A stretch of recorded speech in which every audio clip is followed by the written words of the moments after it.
Hello, today is September 16th, 2023, and today is Autumn Aurora Brown's birthday. So, happy birthday, Autumn. Um, I have so much that I'd like to share with you, and so much I'd like to explain to you and express to you. Um, I'm in a really peculiar situation, really strange situation. I'm here in Montreal at 1195 Rue Montcalm, and I just got back from my 3 day trip to Ottawa, where I did some chalk drawings and put up some labels, telling people whatever it is that I know about Judaism and Christianity and Islam and um, about what's being done to them. Uh, Not everybody knows what it is that's happened to you or our story, but while I was there, I wrote the lyrics to this one song called I Summon You by a band called Spoon. And the song makes me think of you because I know it's a direct allusion to my existence being the result of a ritual summoning. And there's this line in the song where the singer says, "And now this little girl, she says, well, can we make it at all? 800 miles is a drive." And sometimes it make me think of like maybe trying to kidnap you or something, so like I could go like by your house and kidnap you and we could try to like get away from like the American authorities or whatever. But I'm still kind of in the process of dealing with the fact that I don't even really know if I drove the real you home from the hospital. um these things are so bizarre and these things are so strange and people just keep taking advantage of me. um and It's quite possible that the whole time that I was dating your mother, that they might have been switching out clone versions of her on me with other clone versions of her that were also pregnant with my genetically altered material because she was artificially inseminated, which makes sense because whenever there's somebody that they use for something, they always have more than one at their disposal in case something happens to the one. Um, Military operations in their infinite wisdom. And and the whole time that I've like spent with you, your family's been switching you out on me. So I don't know if I drove home with you or if the little girl that I helped bring into the world by cutting the umbilical cord is a girl that I drove home from the hospital or not. And the one thing I remember is I remember like being compelled to be around you at least enough to the point where I spent the first night that you were inside your grandmother's house there. And immediately, I don't know if your grandmother was acting or not, but your grandmother Doris seemed to be rather fond of you. And your grandfather Jay. Um, Me at this point in my life, I don't really understand who they are or who they work for or who they belong to.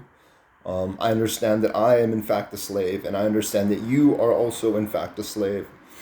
And at this point in time in my life, I'm sending packages to a little girl that lives at your house with that family, in part because I feel for her, because she is taking all this damage that is intended for you and that is intended for me, and also because I don't know how to scrutinize really, because they were switching you out on me, and there's like got to be at least 10 of you different girls running around that I've spent some time with, and I don't know what girl is there. I don't know if it's the girl that I was playing at the park with. I don't know if it's the girl that I sat down and had ice cream with. I don't know if it's the girl that I spent the night at my mom's with. I don't know if it's the girl that I took to Target.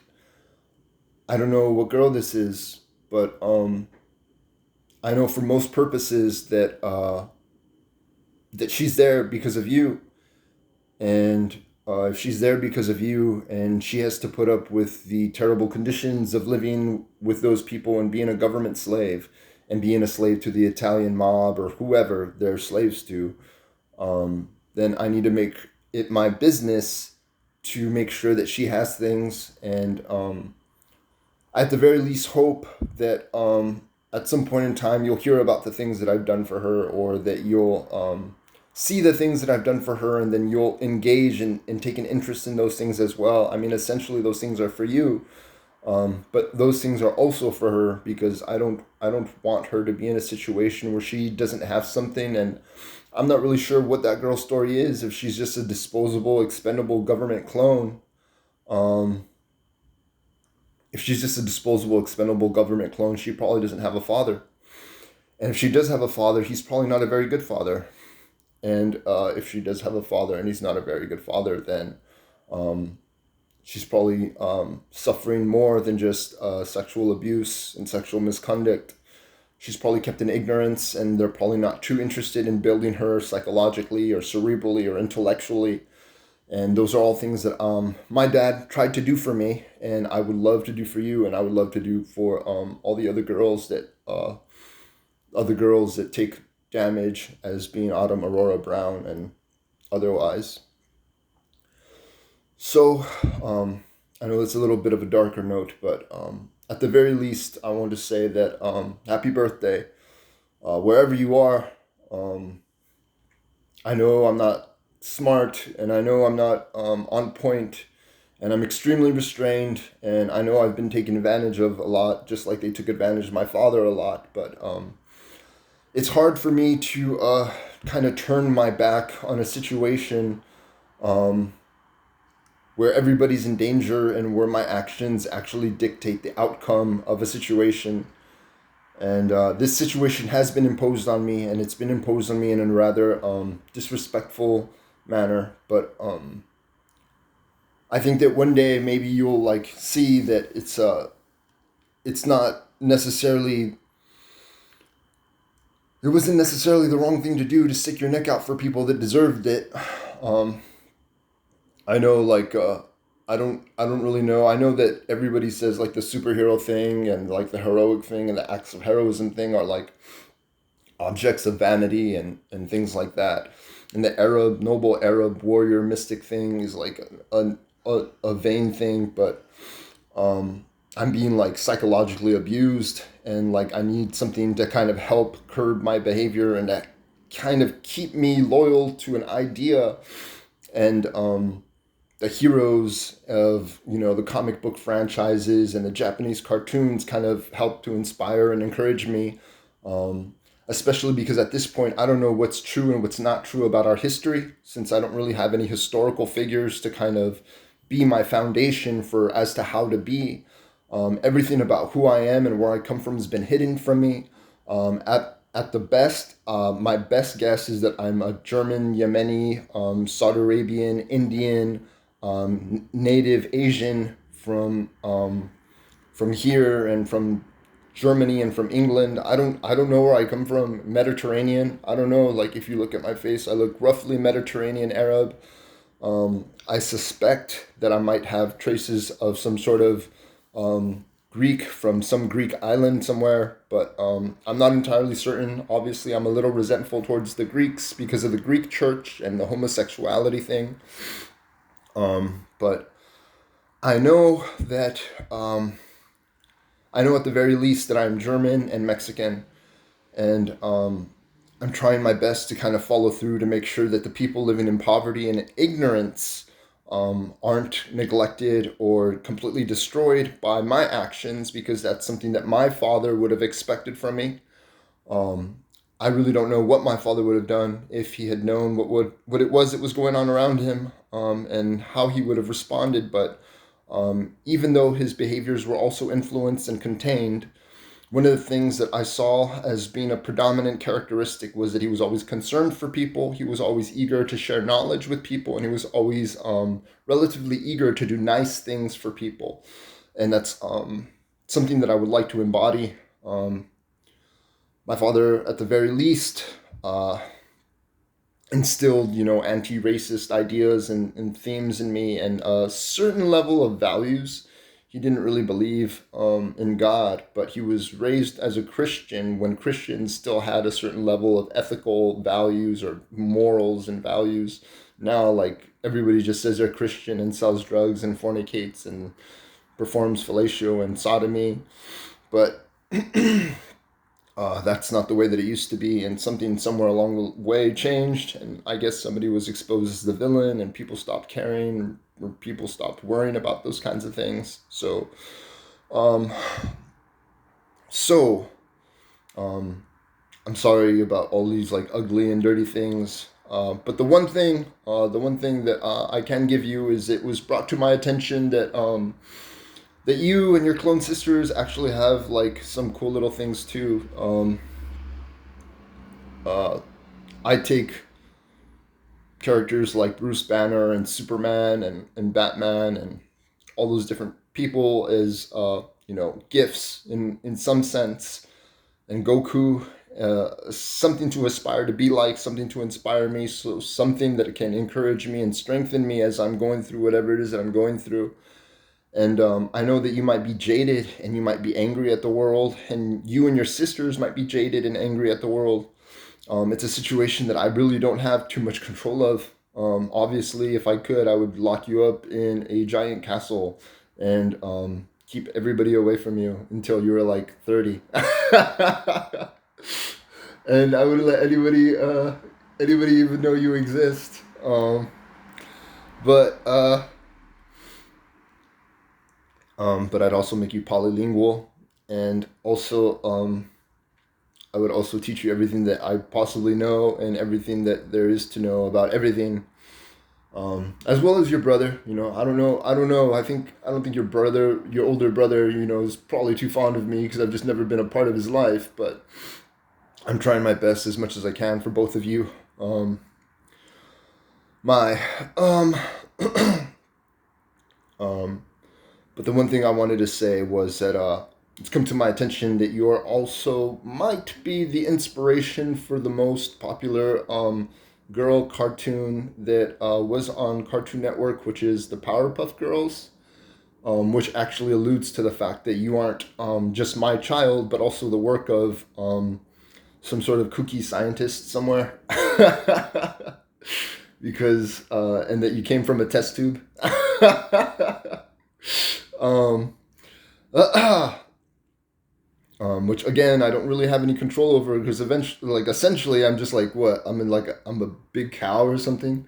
I guess the Dr. Seuss book, Mr. Brown Can Moo Can You, like, alludes to the fact that, like, I'm essentially somebody's cow, or bull rather, right? Somebody's bull. And I guess like the my being born in May is like May 1st, so like, but the zodiac and stuff like that. But Jews and Muslims don't pay attention to the zodiac, and either way, all those things do is just give the people that influence your behaviors the right to influence your behaviors and to convince you that that's what you are, or that's who you are, or whatever. So please don't pay attention to the zodiac, and please don't pay attention to magic.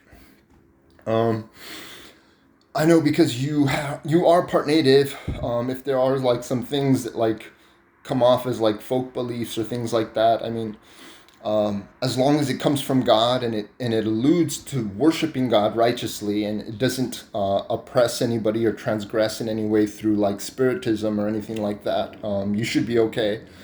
I don't think there's anything wrong with sweat baths.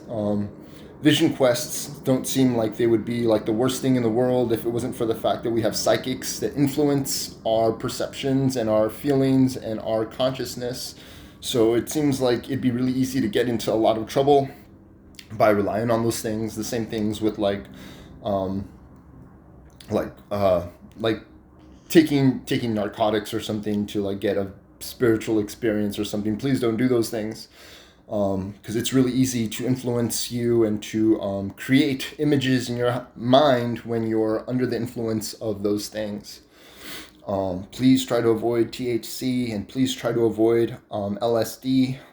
I know that wherever you are, that you're young and you're going to be curious, and You're probably not even in control of yourself any more than I am, and you're probably going to make a lot of mistakes, and you're probably going to hate yourself for those mistakes, and you're probably going to hate me for those mistakes.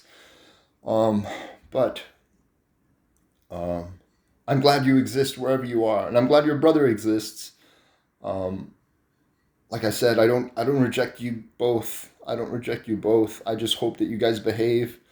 And the only way that I would ever turn my back on either of you or any of your clones would be as if you meant the population harm, and not only if you meant the population harm, but you meant David harm or Muhammad harm, or if you were a Satanist. I think the rest of the things I should be able to deal with. Please don't harm people maliciously or needlessly or recklessly. Do your best to be true to a body of ideals. If the Powerpuff Girls are inspired by your existence and the existence of your clones, then that means that there might have been somebody who desired you to work righteousness. And it's also something that belongs to Ethan Ray as well. And it is your duty as a conscious, living, thinking, analyzing organism intent on evolving to honor your responsibilities towards humanity and towards God. And I'm not completely certain about the truth about my Arab Hebrew ancestry, but this is what I will say about the Arab Hebrew thing and the Muslim thing. The ideas and the concepts that created these things are rooted not just in mysticism, but in science. And I mean, it can't be detrimental to your happiness if you go around perceiving every living thing and every inanimate thing that's also, to some degree or another, living as an extension of God. If it means that you behave better and you behave more respectfully and you open up your mind to the fact that you are engaging a living environment, then those things can't be detrimental to your happiness. It doesn't necessarily mean you have to stick your neck out for everybody all the time, but be cautious and be aware that people will draw you into conflict for the sole intention of harming you, you and your brother, both of you guys, or both you guys, your brothers and your sisters. Be aware of those things. And if people gave me the superhero thing because I'm about to be psychologically traumatized, then there's a chance that you're about to endure severe psychological trauma as well. And as your father or as your genetic parent or as your, not your father, but just some sort of distant figure that's associated with your existence, at the very least, the one thing that I could do is say, follow through with the ideas and the concepts of heroism and be enduring. Be enduring and instill in yourself the principles and ethics and ideals and values that come with Torah and that come with Islam. And if Iblis, he wasn't an angel, he was something else. If Iblis wasn't allowed into the paradise because he refused to bow to Adam, then don't be like Iblis and submit to Adam. And Adam is supposed to be some sort of metaphor for humanity. And that being the case, do your best to serve humanity because your existence is tied to humanity and to this strange point in time when humanity is engaging and understanding and trying to understand what God is and what they are. And they're also extremely conflicted. They're extremely conflicted because they don't know what the hell they're doing and they aren't in complete control of themselves. So you can be patient, but you don't have to turn the other cheek. And Judaism and Islam are important with this because it tells you when to turn the other cheek and when not to turn the other cheek and when to be patient and when not to be patient and how to react. And if you steal, how much to pay back. And if you hurt somebody accidentally, what to do. Like all those things come with Torah and all those things come with Islam. And marriage and courtship, all those things are important. And I know that you will read them and you will think, oh, these don't make sense. These must have been written like 500 years ago or 2,000 years ago. But if you follow it sincerely, eventually it'll make sense to you. And you might struggle to kind of understand it or to embody it. there was a point in time where it didn't make sense to me to wake up in the morning and not go get a beer, and other things that, like, made me kind of yucky or gross or whatever. But at this point in time in my life, I can say that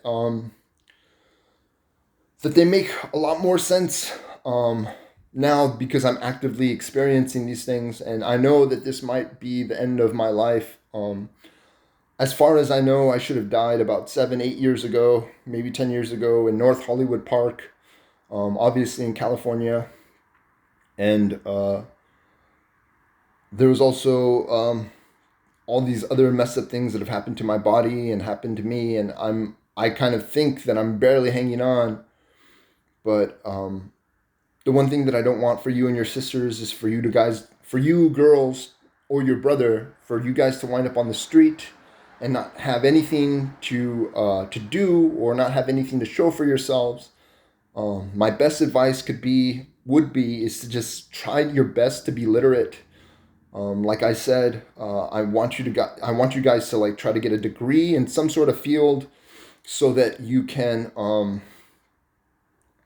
so that you can invest in yourselves and developing yourselves, because the thing that'll make you more interesting, and the thing that'll open you up to your perceptions, the thing that would open up your perceptions and to your world and your environment and to yourself, would be to invest in your abilities. Invest in your abilities as writers, invest in your abilities as painters, invest in your abilities as photographers, invest in your abilities as musicians. But have your guard up.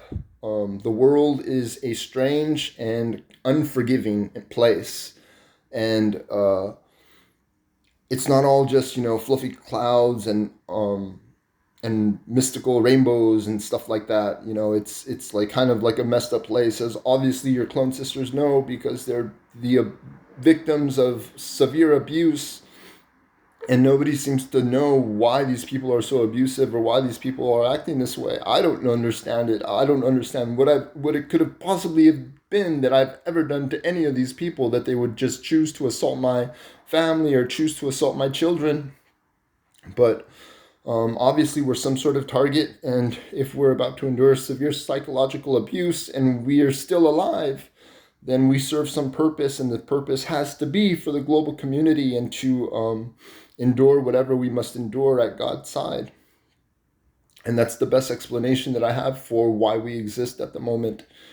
I know we are slaves, and I know that we are capable of so much more than what these people are willing to let us be capable of. So you and your brothers and your sisters, whenever you get the chance, just invest in yourselves. Be caring and be nurturing, but be on your guard, because everybody wants to harm you because of me, and everybody wants to harm you because you're you, and everybody wants to harm you because you mean something not just to me, and you mean something not just to your grandfather Thomas, but you also mean something to you probably mean something to Mexico. You probably mean something to Germany. You probably mean something to the natives of the Western Hemisphere, the misnomered Americas. And you guys also probably mean something to the people of the desert. And there's absolutely no way that you're not going to attract a bunch of negative attention. There's no way people aren't going to try to harm you and hinder you and make you look dumb and make you do stupid things like they made me do stupid things. There's absolutely no way that the way that this turns out is we're, like, at the bottlenecked 21st century, and you and your brothers and your sisters were produced, and you guys meant absolutely nothing. So please open your eyes to the world around you and be at your best, and do everything that you can to be at your best. I wouldn't say throw yourself wholeheartedly at the Jewish communities and Islamic communities, because there's a bunch of people out there that pretend to be something that they're not. But it is guidance, and it is righteous guidance. But remember that it is because people knew it was righteous guidance that there are elements within the books and within the text that might misguide you and might lead you down paths that you're not supposed to go down. So just be aware of those things and navigate. And whenever you're in conflict about Torah and Islam, go to the superhero thing. Whenever you're in conflict about the superhero thing, go back to the Islam and the Torah thing and to the God thing. And whenever you're in conflict with those things, just think, well, what's best for Autumn, or what's best for Ethan Ray, or what's best for me, and how can I do what's best for me and also best for the people that I might serve? How can I do what's best for me and also do what's best for God? And how can I always do what's best for me and what's best for God and come out on top with that and do that consistently? If you figure out a way to do that, you should be okay. But after that, I don't really know what else to say and what else to do for you. So, I care about you guys. There was a point in time where I did feel love for you guys, and I'm concerned for you, and I want what's best for you. So, happy birthday, Autumns, wherever you are. Please learn and train, and don't let people tie you up. Same goes with you, Ethan Ray. Don't let anybody tie you up. It's actually a very dangerous situation every time somebody puts handcuffs on you. So try to avoid getting in trouble with police. And don't ever let anybody bind you. And don't ever let anybody put ropes around you or anything like that. Handcuffs, none of that stuff. If you can avoid it as much as possible, just please avoid it as much as possible. And